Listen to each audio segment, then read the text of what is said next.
ओम शांति। आज 4 सितंबर 2025 की मुरली सुनते हैं।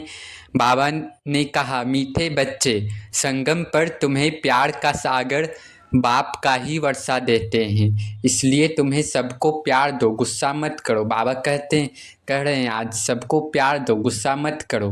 प्रश्न में बाबा ने कहा, अपने रजिस्टर को ठीक रखने के लिए बाप ने तुम्हें कौन सा रास्ता बताया है? उत्तर, प्यार का ही रास्ता बाप तुम्हें बतलाते हैं, श्रीमत देते हैं। बच्चे, हर एक के साथ प्यार से चलो, किसी को भी दुख नहीं दो, कर्मेंद्रियों से कभी भी कोई उल्टा कर्म नहीं करो। सदा यही जांच करो कि मेरे में कोई आसुरी गुण तो नहीं है, मूडी तो नहीं हूँ, कोई बात में बिगड़ता तो नहीं हूँ। गीत है, यह वक्त जा रहा है। ओम शांति। अब हम सुनते हैं मुरली की मुख्य पॉइंट्स। पहला, बाबा ने कहा, रूहानी यात्रा और मंजिल परमात्मा का संदेश है कि स्वयं को आत्मा समझकर उन्हें याद करो। यह संदेश सभी को देना है। यह बहुत ही सहज है। मन, वचन और कर्म से कोई बुरा काम नहीं करना है। बाप को याद करने से हम पुण्य आत्मा बनते हैं।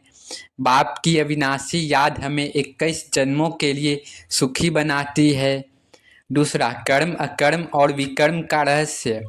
रावण राज्य में मनुष्य बुरे कर्म करते हैं, जबकि राम राज्य में ऐसा नहीं होता। याद में रहकर किए गए कर्म अकर्म अच्छे होते हैं। जैसे क्रोध सबसे बड़ा पाप है, इस पर जीत पाना जरूरी है। कर्मों का फल ईश्वर ही देते हैं, कर्मों का फल बाबा ही देते हैं, भगवान ही देते हैं। इसलिए धर्मराज द्वारा सजा का डर रहता है। अच्छे कर्म करने पर अच्छा फल मिलता है और बुरे कर्म करने पर सजा। तीसरा, देवी ये गुण और चाल चलन। बाबा ने कहा, देवताओं की तरह सर्वगुण संपन्न और निर्विकारी बनना है। अपनी चाल चलन की खुद जांच करनी है। कोई भी आसुरी गुण जैसे गुस्सा, बदचलन नहीं होना चाहिए। कोई भी गुस्सा नहीं होना चाहिए। क्रोध करने वालों को भी प्यार से समझाना चाहिए। एक दूसरे पर फूल चढ़ाओ। क्रोध के बजाय प्यार से काम लो। चौथा, ड्रामा और सृष्टि चक्र का ज्ञान। बाबा ने कहा, यह अनादि ड्रामा है जो सेकंड बाय सेकंड चलता है। हर आत्मा में अविनाशी पाठ भरा हुआ है। तुम बच्चे ही ड्रामा के आदि, मध्य और अंत को जानते हो। बाप ने इस सृष्टि वृक्ष के रहस्य को समझाया है। मनुष्य से देवता बनने का पाठ केवल संगम युग में ही निभाया जाता है। पांचवा, खुशी और पुरुषार्थ। बाबा ने कहा, अब हमारे सुख के दिन आ रहे हैं, स्वर्ग नजदीक है, दीपमाला की तरह। हमें भी अपने अंदर के गुणों का श्रृंगार करना चाहिए। जो बच्चे अच्छी तरह समझते और समझाते हैं वे सेवा में लगे रहते हैं। पुरुषार्थ करते करते प्यार बन जाएंगे। जो जैसा पुरुषार्थ करेगा वैसा ही पद पाएगा। अंतर्यामी ज्ञान। बाबा ने कहा, तुम बच्चे अब अंतर्यामी बन गए हो। तुम्हें सृष्टि के आदि, मध्य और अंत का पूरा ज्ञान है। ईश्वर का कार्य, परमात्मा ही पतित पावन है और वही सबको सद्गति देते हैं। सत्य का संग। बाबा कहते हैं, जो सत्य के संग में रहते हैं वही सत्य बनते हैं, बाकी सब असत्य द्वारा असत्य बनते हैं। ड्रामा और नियति। बाबा ने कहा, अनादि ड्रामा यह बना बनाया ड्रामा है जिसमें हर एक आत्मा का पाठ निश्चित है और इसमें कोई फर्क नहीं पड़ सकता। ऊंचा पद। बाबा ने कहा, जो बच्चे ईश्वरीय लॉटरी, ज्ञान और योग को पूरी तरह लेते हैं वही ऊंचा पद पाते हैं। तकदीर। जिनकी तकदीर में ज्ञान पाना लिखा है वही पुरुषार्थ करेंगे। ड्रामा में नूंद होने पर ही मनुष्य पुरुषार्थ करता है। पवित्रता और प्रेम। योग बल से पवित्रता। तुम्हारे योग बल से ही पूरी दुनिया पवित्र बनती है।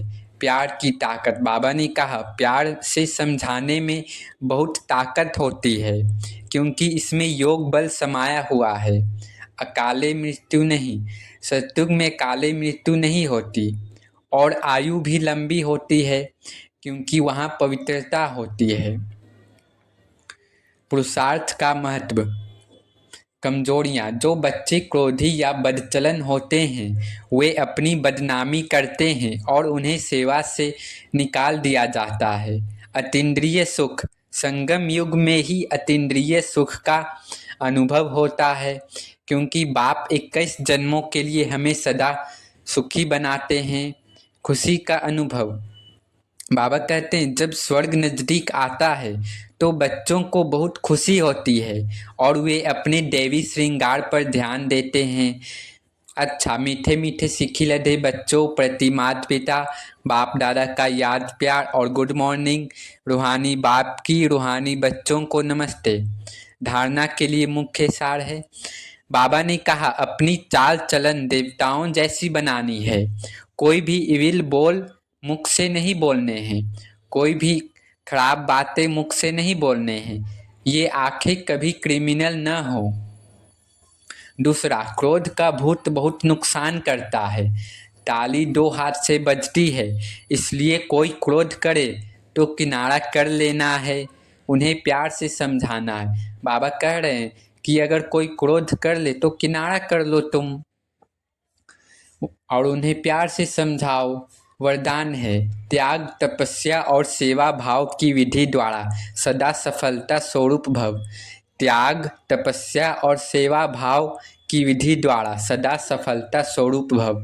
बाबा कहते हैं त्याग और तपस्या ही सफलता का आधार है। त्याग की भावना वाले ही सच्चे सेवाधारी बन सकते हैं। त्याग से ही स्वयं का और दूसरों का भाग्य बनता है और दृढ़ संकल्प करना यही तपस्या है। तो त्याग तपस्या और सेवा भाव से अनेक हद के भाव समाप्त हो जाते हैं, संगठन शक्तिशाली बनता है। एक ने कहा दूसरे ने किया, कभी भी तू मैं मेरा तेरा न आए तो सफलता स्वरूप निर्विघ्न बन जाएंगे। बाबा करें कभी भी तू मैं मत करो तो सफलता स्वरूप निर्विघ्न बन जाएंगे।